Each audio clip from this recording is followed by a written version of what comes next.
Everyone, welcome to Genic education. Dear, last class में हम discuss कर रहे थे क्या?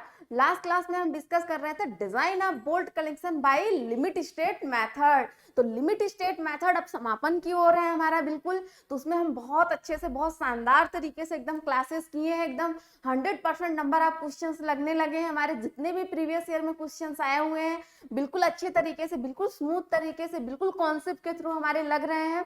तो आज की क्लास थोड़ा सा बस बचा हुआ है हमारा टॉपिक, तो उसी के बारे में थोड़ा सा हम देखेंगे। Single angle connection, single angle के लिए कि सिंगल एंगल लगेगा तो उसकी स्ट्रेंथ कैसे निकलेगी। ठीक है डियर, तो वहीं से हम स्टार्ट करेंगे आज की क्लास। तो आज की क्लास स्टार्ट करने से पहले आपको करना क्या है, क्लास के लिंक को आप अपने WhatsApp, Facebook, Instagram, Telegram, various type के सोशल मीडिया आप जो भी हैं आपके पास, आप जहां भी सिविल की कम्युनिटी है, सिविल के फ्रेंड्स हैं, सिविल के बच्चे हैं, वहां पे आप शेयर कर दीजिए।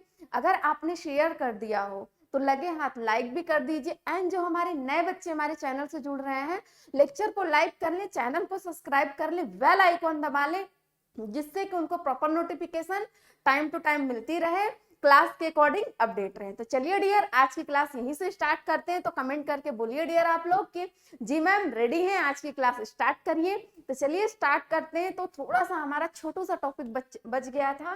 क्या था डियर? यहाँ पे हेडिंग लगाइए आप लोग हमारे साथ साथ। क्या था यहाँ पे? हमने देखा था डियर, सब कुछ पढ़ लिया था। फिर हमने क्या किया था यहाँ पे, हमने सिर्फ छोड़ा था किसके, सिंगल एंगल के लिए और प्रीलिम्स डिजाइन के लिए। ठीक है डियर, तो यहाँ देखिए, ये करिए आप लोग, हेडिंग लगाइए, नई हेडिंग अच्छी अच्छी सी, सुंदर सुंदर सी, स्ट्रेंथ ऑफ, स्ट्रेंथ, इसको यहाँ हमने शिफ्ट कर लिया, स्ट्रेंथ ऑफ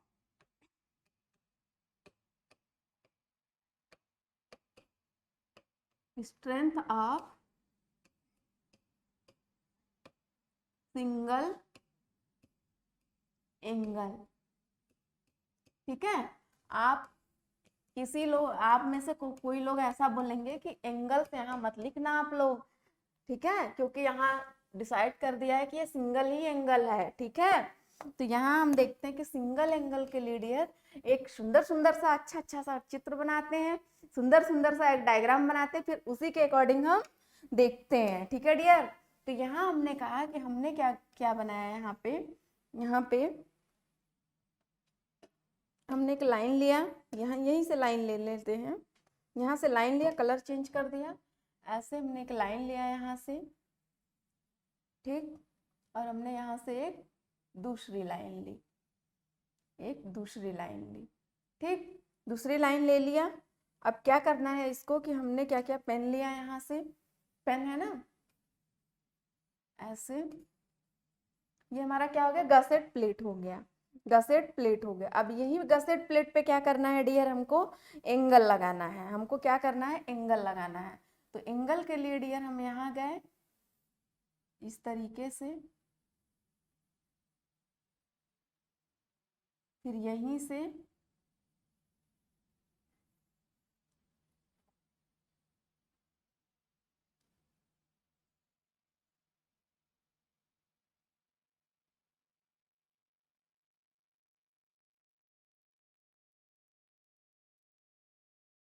यहाँ से हमने एक एंगल लगा दिया। क्या लगा दिया डियर, यहाँ से एक एंगल लगा दिया। ठीक है, अब यहीं पे क्या किया डियर हमने कि एक बोल्ट लगा दिया, यहीं पे एक बोल्ट लगा दिया। तो इस तरीके से हमने बोल्ट लगा दिया यहाँ पे, इस तरीके से क्या किया हमने, यहाँ पे बोल्ट लगा दिया, ये थ्रेडेड हो गया। ठीक, अब इसको हम हैच थोड़ा सा कर देते हैं, थोड़ा सा ये अच्छा सा दिखने लगे, ऐसे हैच कर दिया हमने इसको। ठीक, ये बोल्ट लगा हुआ है, तो एक एक का नाम भी देखते जाइए आप क्या है। ये है dear gusset, gusset plate, gusset plate. ये क्या है डियर, ये है बोल्ट। और ये क्या है डियर, ये क्या है, ये है कनेक्टेड, कनेक्टेड लेग। ठीक है, कनेक्टेड लेग। और ये क्या है डियर, ये आउटस्टैंडिंग लेग, आउटस्टैंडिंग लेग। तो अब डियर हम ये देखेंगे कि जो कनेक्टेड लेग है तो जब इस पर टेंसाइल फोर्स इधर से लगेगा, टेंसाइल फोर्स लगेगा यहाँ पे, तो क्या होगा इसका, ये जो होगा यहीं से कटना शुरू करेगा ना, यहाँ से कटना शुरू करेगा ना। तो जब इसमें बोल्ट लगा हुआ है तो नेट एरिया फाइंड करेंगे। जब नेट एरिया करेंगे तो यहाँ क्या हो जाएगा डियर आपका, यहाँ हो जाएगा रप्चर होगा। क्या होगा, रप्चर। और यहाँ पे क्या होगा डियर, यहाँ पे इल्डिंग होगी, ये इल्डिंग होगी। यहाँ पे क्या होगा डियर, इल्डिंग होगी। ठीक है, तो आइए यहीं से हम फॉर्मूला बनाते हैं। फॉर्मूला बिल्कुल बनाएंगे, लिखेंगे नहीं, बिल्कुल स्मूथ तरीके से इजी वे में हम फॉर्मूले को बनाएंगे। ठीक है डियर, तो यहाँ डियर हमने देखा, क्या देखा, यहाँ से हम क्या करेंगे, यहाँ से इसको हटाओ, यहाँ से हमने क्या किया, TDN की वैल्यू। तो हमको क्या करना है, रप्चर और इल्डिंग के लिए। तो पहले रप्चर का देखते हैं, तो 0.9 FU अपॉन, हमने क्या बोला था कि हमने जो यील्ड स्ट्रेस लेंगे, तो यील्ड स्ट्रेस कहाँ तक लेंगे, 90% तक हम पढ़ रहे हैं लिमिट स्टेट मेथड। तो किसको पार्शियली फैक्टर ऑफ सेफ्टी से डिजाइन करेंगे, गामा M1 की वैल्यू क्या होती है 1.25। और एरिया डियर कौन सा लेंगे, तो एरिया नेट एरिया लेंगे, और कौन सा, कनेक्टेड लेग का। रप्चर कहाँ हो रहा है डियर, कनेक्टेड लेग में हो रही है। कनेक्टेड लेग जो है वहीं पे हमारा बोल्ट लगा हुआ है, प्लस यहाँ पे क्या हो रहा है, बीटा, और उसके बाद यहाँ क्या, बीटा एक क्या हो रहा है, ये बीटा की वैल्यू भी बताएंगे आपको, ये कोफिशिएंट टाइप का है, ये आपका है, उसका फॉर्मूला हम बताएंगे यहाँ पे।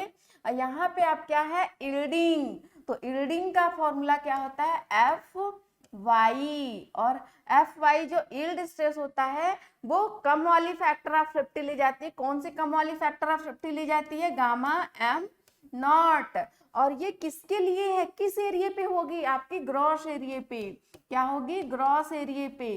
तो आउट स्टैंड का यहाँ पे कोई लगा कुछ नहीं है, तो यहाँ क्या होगा, ग्रॉस होगा। ठीक है, नेट नहीं होगा, क्योंकि कोई रिडक्शन करना ही नहीं है, माइनस कुछ भी नहीं करना है। तो ये आ गया हमारा, क्या आ गया, ये आ गया हमारा फॉर्मूला। ठीक है, ये आ गया हमारा फॉर्मूला। तो यहाँ से डियर हमने इस फॉर्मूले को देखा, यहाँ से इस फॉर्मूले को हमने देखा। ठीक है, ये फॉर्मूला आप रख लीजिए बिल्कुल अच्छे से।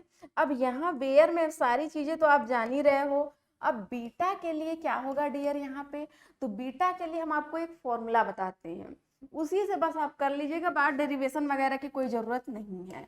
1.4 minus 0.54 minus 0.54 BS divide by L। ठीक है, तो यहीं से आप क्या करना, इसी फॉर्मूले से आप क्या करोगे, इसी फॉर्मूले से आप कर लोगे। अब डियर आपके दिमाग में तुरंत यहाँ आया होगा कि मैम ये PS क्या है, क्या आपके दिमाग में तुरंत यहाँ आया होगा कि ये BS क्या है। तो BS के लिए डियर आप ये देखो, यहाँ से एक छोटा सा डायग्राम हम बना रहे हैं यहाँ पे, और इससे आप देखना आपको हेल्प मिल जाएगी इसे समझने में थोड़ा सा। ठीक है, ये हुआ, और यहाँ से हमने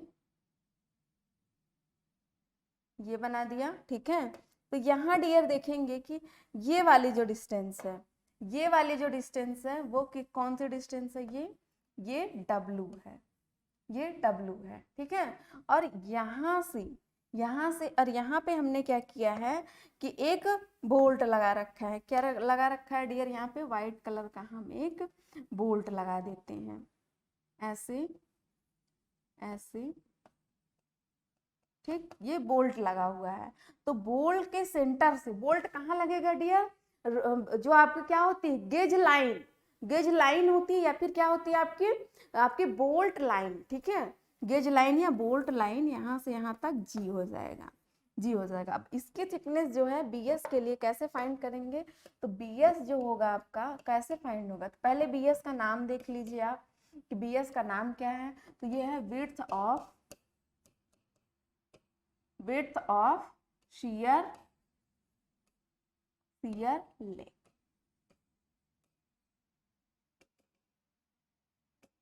विड्थ ऑफ शियर लैग, ठीक, ये है। अब बी एस के लिए कैसे करेंगे, तो ये डब्ल्यू प्लस जी माइनस टी, डब्ल्यू प्लस जी माइनस टी, ठीक, ये ठीक है। तो ये डब्ल्यू क्या है डियर, यहाँ देखिए ये डब्ल्यू क्या है, डब्ल्यू क्या है, तो डब्ल्यू है width of connected, width of क्या है आपका, विड्थ ऑफ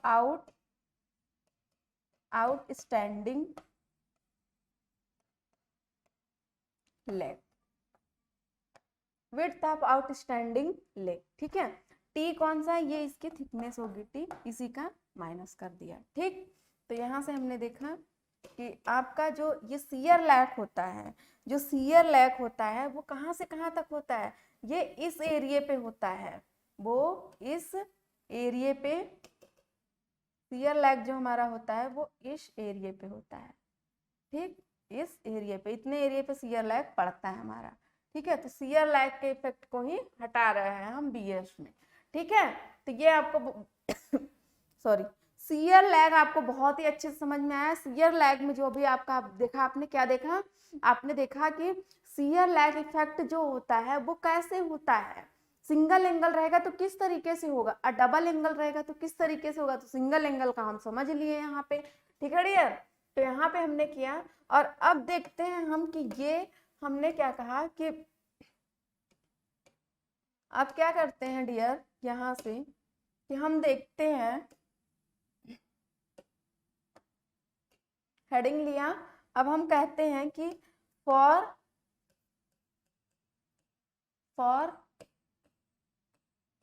प्रीलिमिनरी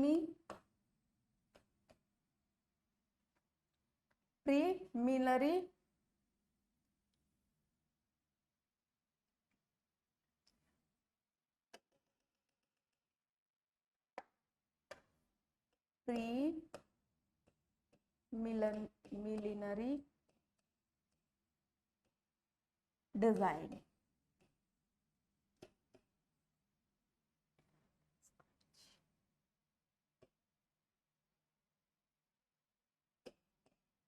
ठीक, मतलब पहली वाली जो डिजाइन होती है वो किस तरीके से होती है, पहली डिजाइन किस तरीके से होती है डियर। तो यहाँ हम देखेंगे TDN equal to alpha FU, अब FU अल्टीमेट फोर्स है तो आपकी जो फैक्टर ऑफ सेफ्टी लगेगी ज्यादा वाली। अब एरिया क्या लेंगे आपका, नेट एरिया, एरिया आपका कौन सा एरिया लेंगे डियर, नेट एरिया, कौन सी एरिया डियर, नेट एरिया। तो यहाँ से हमने किसकी वैल्यू निकाली, TDN की। अब AN के लिए डियर यहाँ पे क्या करेंगे, AN के लिए आप यहाँ से, ठीक है, AN के लिए यहाँ देखेंगे हम, AN के लिए जो निकालेंगे वो 78% π/4 d स्क्वायर, ठीक, इससे कुछ निकाल लेंगे, इससे कुछ निकाल लेंगे, ओके डियर। तो यहाँ देखेंगे कि आपको एक नया वेरिएंट इसमें मिला है, एक नई चीज मिली, क्या मिली है, अल्फा। तो अल्फा की वैल्यू यहाँ कैसे फाइंड करेंगे, ये अल्फा की वैल्यू कैसे फाइंड करेंगे, तो अल्फा के लिए जो होगा आपका 0.6 रहेगा, तो ये किसके लिए होगा डियर, फॉर 1 और 2, फॉर 1 और 2 बोल्ट,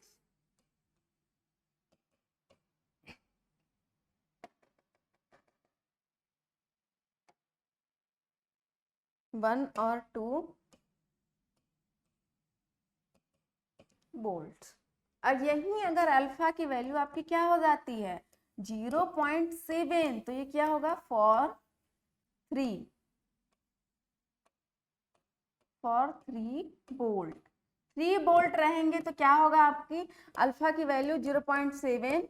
अगर यही हम 4 बोल्ट लगा रहे हैं, 4 बोल्ट लगाएंगे अल्फा की जगह पे, 4 बोल्ट लगाएंगे, अगर जो एरिया फाइंड करेंगे तो ये बोल्ट लगेगा, ये डी का निकल जाएगा। अब क्या करना होगा, तो नंबर ऑफ इससे an से मल्टीप्लाई कर देंगे, ठीक है। तो क्या हो जाएगा, आपका ग्रॉस एरिया निकल आएगा, ठीक। तो यहाँ पे हम क्या करेंगे कि यहाँ से देखेंगे आपका फॉर, ये क्या है, 4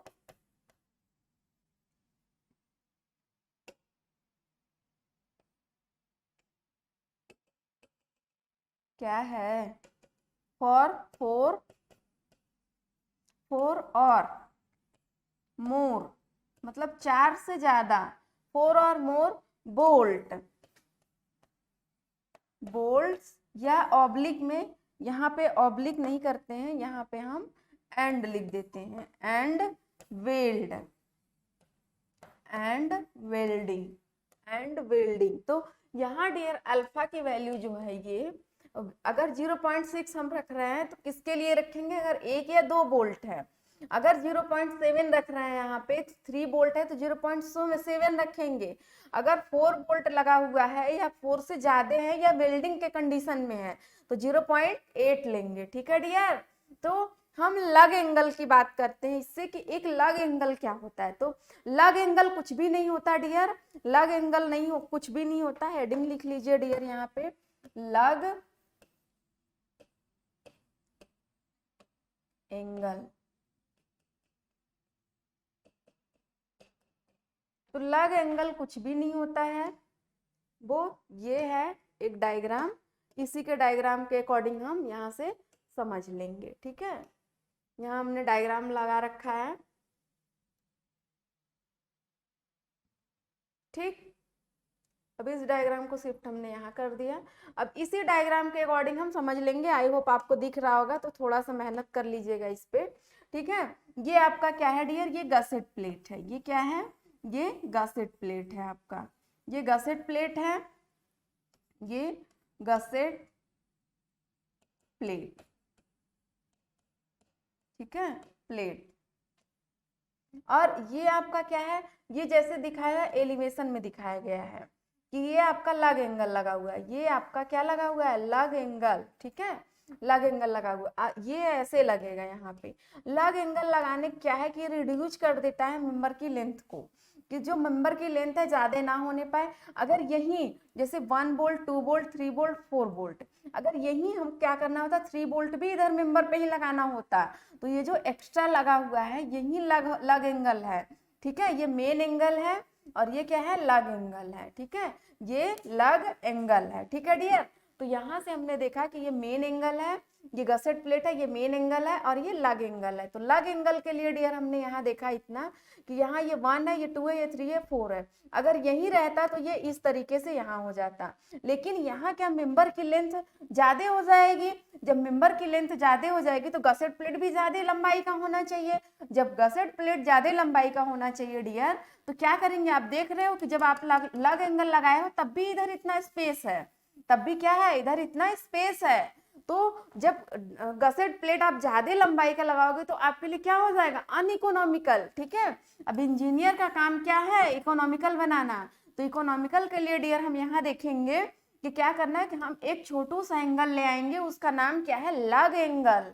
लग एंगल, लग एंगल ले आएंगे, यहाँ से देखेंगे लग एंगल को लगा के उस पर क्या करेंगे, यहाँ पे जितने भी बचे हुए बोल्ट रहेंगे उसको according to diagram, according to structure, उसके अकॉर्डिंग हम यहाँ पे अपना लगा देंगे, ठीक है। ये हो गया लग एंगल का काम। लग एंगल कुछ भी नहीं है, ठीक है, बस केवल लेंथ को रिड्यूस करता है और शियर लैग इफेक्ट को भी थोड़ा बहुत रिड्यूस कर देता है, ठीक है। तो यहाँ पे इसकी कोई उतना वो नहीं है लग एंगल, लेकिन मान के चलो कि बहुत ज़्यादा इम्पोर्टेंट भी है आपके लिए, ठीक है, बहुत ज़्यादा इम्पोर्टेंट भी है, नहीं भी है, दोनों हो सकता है, according to use, according to use, ठीक है। तो यहाँ से डियर हम एक नए चैप्टर की तरफ चलते हैं, एक नए चैप्टर की तरफ चलते हैं। यहीं से एक नया चैप्टर जिसका नाम है डियर, यहाँ पे नए चैप्टर का नाम क्या है, नाम बता दें आपको, नाम बता दें। तो नए चैप्टर का नाम हमारे है क्या है, यहाँ से हेडिंग लगाते हैं और नए चैप्टर के बारे में हम देखते हैं डियर। यहाँ से नया चैप्टर, नया चैप्टर हमारा है क्या है आपका, कंप्रेशन, कंप्रेशन मेंबर, क्या है dear, compression member by LSM, limit state method, ठीक है, by LSM limit state method से हम देखेंगे डियर, यहाँ पे क्या देखेंगे डियर कि कंप्रेशन मेंबर को हम लिमिट स्टेट मेथड से डिजाइन करेंगे। ओके डियर, तो यहाँ जब कंप्रेशन मेंबर से हम डिजाइन करेंगे तो इस तरीके से हमारा किस तरीके से होगा, तो पहले हम जान लेते हैं डियर कंप्रेशन मेंबर होता क्या है। तो कंप्रेशन मेंबर हमारे स्ट्रक्चर में जो एक्सियल फोर्स होता है, एक्सियल फोर्स बियर करने के लिए जो बनाए गए मेंबर होते हैं, लगाए गए मेंबर होते हैं, उनको कंप्रेशन मेंबर बोलते हैं। जैसे आपका क्या होता है, जैसे आपका कॉलम होता है, स्ट्रट होता है, तो इस तरीके का जो होता है जो वर्टिकली होते हैं, जो मेंबर वर्टिकल लगाए गए होते हैं उस पर एक्सियल फोर्स आएगा, सम टाइम ट्रांसफर फोर्स आता है, तो उसको बियर कराने के लिए जो मेंबर लगाए गए होते हैं उसको क्या बोलते हैं, कंप्रेशन मेंबर। WSM में वर्किंग स्ट्रेस मेथड में हम लोग बहुत डिटेल से पढ़ चुके हैं, यहाँ पे सिर्फ डिजाइन देखेंगे और कुछ भी नहीं देखेंगे, क्योंकि डियर लिमिट स्टेट मेथड से ज्यादा क्वेश्चन नहीं आते हैं हमारे एग्जाम में, तो इसलिए हम बहुत ज्यादा पढ़ने की कोशिश नहीं करेंगे, लिमिट चीजें करेंगे एग्जाम पॉइंट ऑफ व्यू से। ओके डियर, तो यहाँ से देखा हमने कंप्रेशन मेंबर, कंप्रेशन मेंबर में डियर हमने कॉलम का नाम लिया अभी, तो कॉलम के लिए जब हम यहाँ पे देखेंगे, कॉलम के लिए जब देखेंगे डियर, तो कॉलम के लिए हमको क्या करना है, हमको design compressive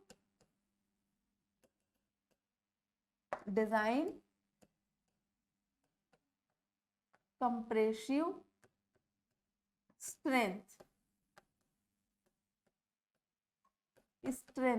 design compressive strength find करना होता है। तो डिजाइन कंप्रेसिव स्ट्रेंथ फाइंड करने के लिए हमको किस किस की जरूरत होती है, तो यहाँ पे देखेंगे हम डिजाइन स्ट्रेंथ फाइंड करने के लिए हमको किसकी जरूरत होती है, तो P इक्वल टू क्या होता है आपका FCD इंटू AG, तो यहाँ से हमको इसकी जरूरत पड़ती है P equal to FCD into AG की। अब AG जो है आपका क्या है, यहाँ से वियर में लिखते जाइए सब, यहाँ से बगल में इसके छोटू सा यहाँ लिखते जाइए वियर AG इक्वल टू क्या होता है डियर यहाँ पे, तो AG जो होता है आपका ग्रॉस एरिया, FCD क्या होता है डियर, FCD क्या होता है, तो design compressive stress, design compressive stress, या और क्या होता है डियर, ये और होता है क्या होता है मैक्सिमम परमिजिबल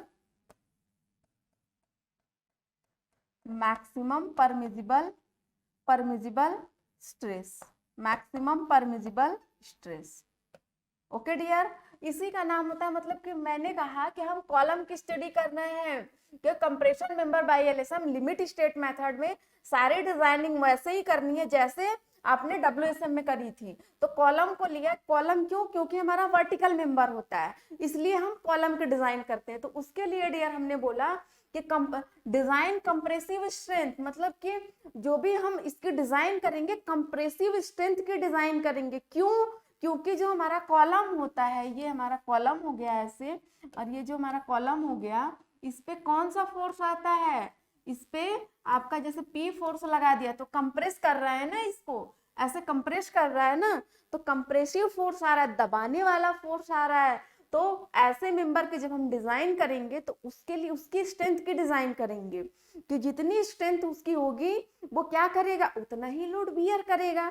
तो जो हमारी एक्सटर्नल लोडिंग P आ रही है, ऊपर की लोडिंग जो लग रही है, क्या लग रही है, जो हमारी लाइव लोड लग रही है, कहाँ लग रही है, डेड लोड पे लग रही है। डेड लोड क्या होता है डियर, स्ट्रक्चर का लोड होता है। तो जब वहां पे लोडिंग हमारी लग रही है, तो जो लोडिंग एक्सटर्नल आ रही है वो क्या होनी चाहिए, आपकी कम होनी चाहिए। किससे कम होनी चाहिए डियर, डिजाइन आपका कंप्रेसिव स्ट्रेंथ किसका, कॉलम का, ठीक। तो कॉलम की जो स्ट्रेंथ होती है वो ज्यादा होनी चाहिए एज कंपेयर टू जो आपकी एक्सटर्नल लोडिंग आ रही है, ठीक है।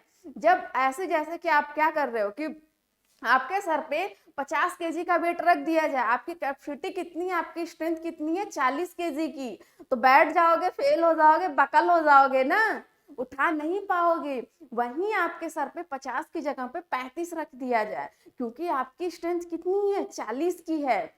35 रख देंगे, 30 रख देंगे, 36 रख देंगे, 37 रख देंगे, तब भी आप उठा ले जाओगे। 40 तक इवन भी आप क्या कर ले जाओगे, धीरे धीरे उठा ले जाओगे। लेकिन 40 से प्लस होगा, 45 होगा तो नहीं उठा पाओगे। यहाँ तो हमने 50 की बात कर दी। ओके डियर, तो यहाँ से हम देखते हैं यही कि वही स्ट्रेंथ हम कॉलम की फाइंड करते हैं कि कितनी लोड ये बियर कर पाएगी। ठीक है, तो यहाँ पे हमने कहा कि P equal to F C D into A G. A G क्योंकि यहाँ पे हमने एजी क्यों लिया है, ग्रॉस एरिया क्यों लिया है डियर, क्योंकि यहाँ कोई बोल्ट वगैरह नहीं लगाते हैं, ना रिविट लगाते हैं, ना बोल्ट लगाते। कहाँ, यहाँ कुछ मैंने लगा रखा है, यहाँ तो सिर्फ मैंने एक मेंबर दे रखा है। ठीक, यहाँ पे कुछ लगा ही नहीं है, तो हम क्या करेंगे, टोटल एरिया लेंगे, मतलब ग्रॉस एरिया लेंगे। ठीक है, टोटल एरिया, तो इसलिए ग्रॉस एरिया सीधे सीधे निकल जाएगा एकदम से। अब लोचा किस में होता है डियर, इसमें तो एफ3डी में होता है। मेन कहानी एफ3डी की है, डिजाइन कंप्रेसिव स्ट्रेस की या मैक्सिमम परमिसिबल स्ट्रेस की। ठीक है डियर, तो इसी के हम करेंगे बात, यहाँ पे चर्चा डिटेल एकदम करेंगे कि अगर आपके क्वेश्चन आए भी आपके एग्जाम में, तो आपने अगर पढ़ा हुआ है क्लास में, अगर नोट्स रिवीजन किया हुआ है, तो आपके हाथ से छूट नहीं पाएगा। ठीक है, तो चलिए यहाँ से देखते हैं, बहुत ध्यान से देखिएगा आप लोग, बहुत ही इजी स्मूथ वे में, किसी बुक में नहीं है, ये मेरा बनाया हुआ है खुद का। ठीक है, तो इसको बहुत अच्छे से देखिएगा आप लोग, तो समझ में इजीली आ जाएगा। ठीक है डियर, इजी समझ में आ जाएगा। तो एफ3डी की बात कर रहे थे डियर हम यहाँ पे, तो एफ3डी के लिए एक फॉर्मूला होता है आपका, क्या होता है, तो यहाँ हमने बोला कि 1/, बहुत ध्यान से देखिएगा आप लोग, क्योंकि फॉर्मूले इसमें बहुत लंबे लंबे हैं, एकदम गड़बड़ हो जाएगी। ठीक है, और जो लंबे लंबे फॉर्मूले होते हैं वहां से डियर क्या पूछता है आपको, किसी पूरे फॉर्मूले दे देंगे, उसमें से किसी एक की वैल्यू उठा के पूछ लेगी। ऑब्जेक्टिव में क्या बनने वाला है, यही तो बनेगा ना, आपसे इतने लंबे फॉर्मूले नहीं पूछेगा, लेकिन वहां का कॉन्सेप्ट से आपके क्वेश्चन पूछ सकता है। ठीक है, तो यहाँ हमने बोला फाई प्लस है ये। ठीक है, फाई प्लस ब्रैकेट में फाई का स्क्वायर, ये फाई है, फाई का स्क्वायर माइनस क्या है आपका, लेमडा का स्क्वायर, लेमडा का स्क्वायर, इसके पावर क्या है 0.5 ये हुआ। अब इसी को हम क्या कर रहे हैं कि 0.5, तो हम इसको अंडर रूट लगा सकते हैं यहाँ, तो एफ3डी इक्वल टू हमने कहा डियर यस, अंडर रूट हम लगा सकते हैं। तो हमने क्या किया 5, और यहाँ हमने क्या किया, अंडर रूट लगा दिया यहाँ पे, तो क्या हो गया 5 का स्क्वायर माइनस लेमडा का स्क्वायर, और क्या है आपका यहाँ पे 0.5 अंडर रूट में आ गया। मल्टीप्लाई किससे करेंगे डियर, ध्यान रखिएगा, हमने क्या बोला था, यहाँ क्या बोला था, हमने बोला था ग्रॉस एरिया, तो ग्रॉस एरिया के लिए जो स्ट्रेस होता है वो Fy लेते हैं, यील्ड स्ट्रेस। ठीक है, अब यील्ड स्ट्रेस लेंगे हम, क्यों यील्ड स्ट्रेस लेते हैं, क्योंकि हमने ग्राफ के अकॉर्डिंग बताया था। यहाँ से ये ग्राफ है हमारा, ये क्या है, ग्राफ है हमारा कुछ इस तरीके का, कुछ इस तरीके का हमारा ग्राफ है, ये ग्राफ है हमारा, ये ई पॉइंट है, ये डी है, ये सी डैश है, ये सी है, बार बार इसी ग्राफ को हम बनाते हैं। ठीक है, तो ये हमने कहा स्ट्रेस है, ये स्ट्रेन है, तो हमने कहा कि ये जो है Fy है यील्ड स्ट्रेस, और ये वाला क्या है Fu है, क्या है आपका अल्टीमेट स्ट्रेस। तो यहाँ जब लेंगे तो यहाँ कम वाला फैक्टर ऑफ सेफ्टी लेंगे ना, फैक्टर ऑफ सेफ्टी लेस लेंगे। अब जब यहाँ लेंगे तो फैक्टर ऑफ सेफ्टी मैक्स लेंगे, फैक्टर ऑफ सेफ्टी मैक्स लेंगे। ठीक है, तो यहाँ से हम बार बार आपको अपने लेक्चर में समझाते आए हैं, तो यहीं से लेते हैं और कहीं से नहीं लेते हैं। ठीक है, तो यहाँ से देखा डियर हमने। अब यहाँ से क्या करेंगे कि जब हम ये लेंगे तो क्या आ जाएगा हमारा एम नॉट की वैल्यू क्या होता है, हम लिखवा रखे हैं, क्या है आपका गामा एम नॉट जो है partial factor of safety equal to क्या है आपका 1.1। ठीक है, तो अब ये क्या हो गया आपका फॉर्मूला आ गया इस तरीके से। अब इसको आप क्या करो, ऐसे कर लो। अब यहाँ पे कंडीशन देता है, बहुत ध्यान से देखिएगा। अब यहाँ F C D equal to क्या दे रहा है, ये क्या है, जाई, ये क्या है, जाई, जाई मल्टीप्लाई आपका क्या हो जाएगा यहाँ से एफ वाई अपॉन क्या है, गामा एम नॉट। अब यहाँ पे क्या है आपका, ग्रेटर या फिर लेस देन, या फिर क्या है आपका इक्वल या फिर लेस देन, इक्वल या फिर लेस देन क्या है, F Y upon gamma M naught. ठीक है, अब इसके लिए आपको क्या करना पड़ेगा, यहाँ पे इसके लिए क्या है कि ये कंडीशन है, ये जाई है। ठीक है, तो एफ जाई into F Y yield stress और डिवाइड बाय क्या है, गामा एम नॉट क्या है, पार्शियल फैक्टर ऑफ सेफ्टी 1.1, क्योंकि हम क्या कर रहे हैं, हम लिमिट स्टेट मेथड में डिजाइन कर रहे हैं। ठीक है, क्या होना चाहिए, इक्वल होना चाहिए या फिर आपका क्या होना चाहिए, ग्रेटर कभी नहीं, लेस होना चाहिए। किससे लेस होना चाहिए डियर, एफ वाई आपका यील्ड स्ट्रेस डिवाइड बाय क्या है, ये gamma M not partial factor of safety 1.1। Okay, अब यहाँ से आइए हम इस नई बला को देखते हैं कि ये क्या है। तो ये जो जाई है आपका, जाई क्या है कि ऑलवेज ग्रेटर या फिर क्या होना चाहिए, लेस, किससे, 1 से, किससे, 1 से। ठीक है, तो ये आप बिल्कुल नोट कर लीजिएगा, यहाँ से आपके एग्जाम में क्वेश्चन आते हैं। ठीक है, ये चीजें आपसे पूछ देगा डियर, यहाँ पे आपसे पूछ देगा यहाँ कि ये फॉर्मूला दे देगा, उसमें ये फॉर्मूला दे देगा, आपको पूछ देगा कि जाई आपका क्या है, 1 से इक्वल होना चाहिए या लेस होना चाहिए। आपका एक ऑप्शन ये बना देगा। ठीक है, या दूसरा ऑप्शन क्या बोलेगा, नॉट इक्वल, ओनली ग्रेटर, दूसरा ऑप्शन, तीसरा ऑप्शन देगा ओनली इक्वल, और fourth option none of this, इनमें से कुछ भी नहीं। तो फर्स्ट ऑप्शन आपका राइट होगा। क्या होगा, यहाँ पे हमने बोला इक्वल और लेस होगा, किससे, 1 से। तो हमेशा 0.99 मतलब ऐसे ही होना चाहिए, 0.1 0.12 0.5 0.6 ऐसे कुछ वैल्यू में होना चाहिए, 1 से कम होना चाहिए, पॉइंट में होना चाहिए 0 पॉइंट। अब ये जाई है क्या डियर, तो ये इसका नाम भी लिख लीजिए यहाँ पे। तो ये क्या है, ये क्या है आपका stress reduction factor, stress reduction factor. ठीक है, फैक्टर, स्ट्रेस रिडक्शन फैक्टर है आपका जाई। ठीक है, स्ट्रेस रिडक्शन फैक्टर है जाई आपका। ठीक है डियर, तो यहाँ से हमको किसकी वैल्यू चाहिए, तो यहाँ से आपको आगे वाली क्लास में हम डिस्कस करेंगे, बताएंगे वहां से कि आपको यहाँ तक आप याद रखिएगा, यहाँ से हम आगे लेक्चर लेंगे। ठीक है, तो उसमें आपको डिटेल और बताएंगे, थोड़ा सा क्या बताएंगे अभी आपको हम क्या बताएंगे, एफसीडी में आपका क्या आया था, लेमडा की वैल्यू बच रही है आपकी, फाई की वैल्यू बच रही है, और क्या बच रही है आपकी, तो यहाँ इस सब वैल्यू के बारे में हम डिस्कस करेंगे। तब तक आप क्या करिए, 5 मिनट रिवीजन कर लीजिए। Thank you class, love you all, bye bye.